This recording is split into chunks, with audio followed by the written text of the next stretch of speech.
Kim Wall was born on March 23, 1987, in Trelleborg, Sweden. From a young age, Kim showed a passion for storytelling and adventure.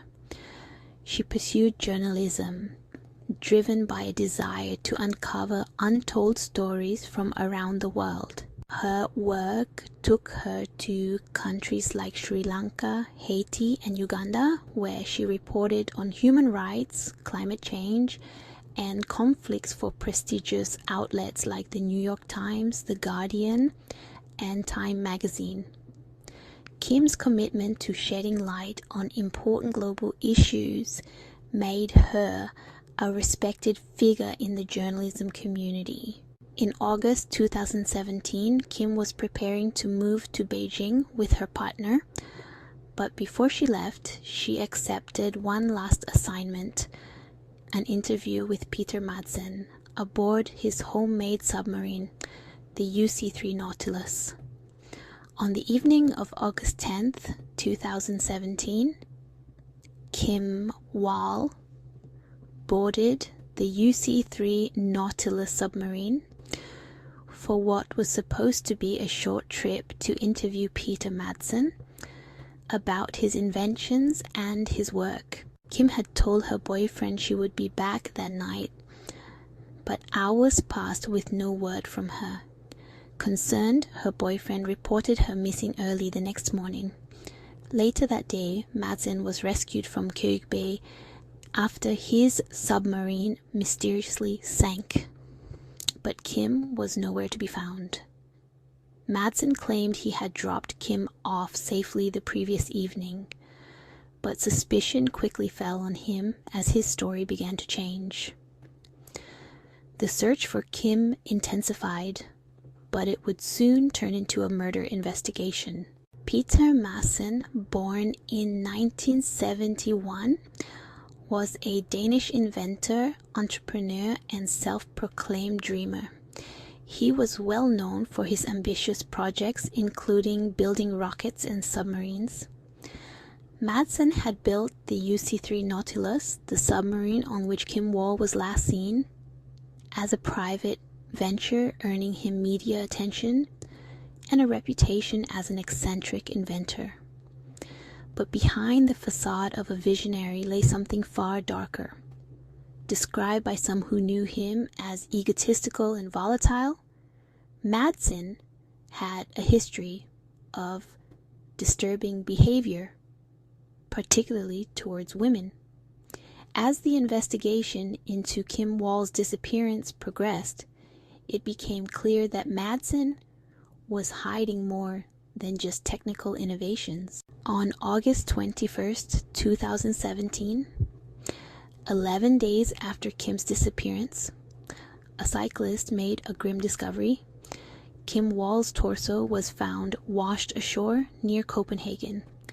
Her arms, legs, and head had been severed, and attempts had been made to weigh her body down in the sea.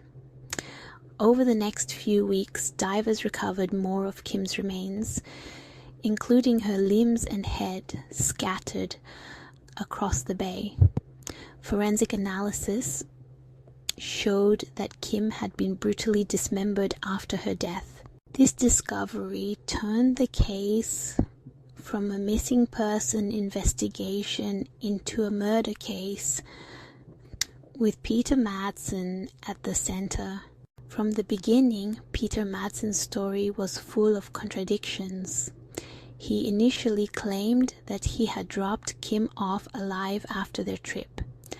But as the investigation progressed and Kim's remains were discovered, Madsen changed his story, stating that she had died in an accident when a heavy hatch door fell on her head.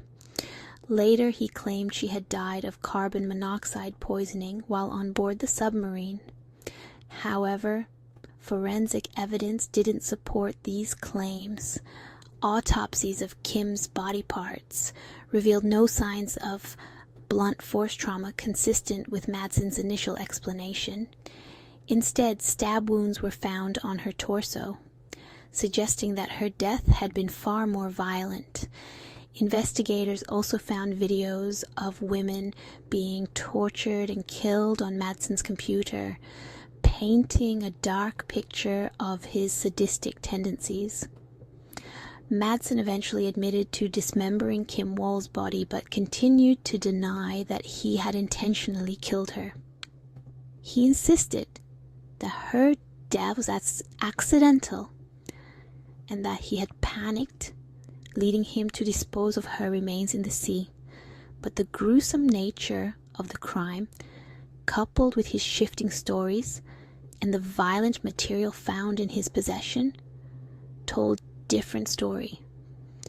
As the investigation progressed, the evidence increasingly pointed to premeditated murder. Madsen's actions after Kim's death, including sinking the submarine to cover up the crime, revealed his attempts to hide the truth.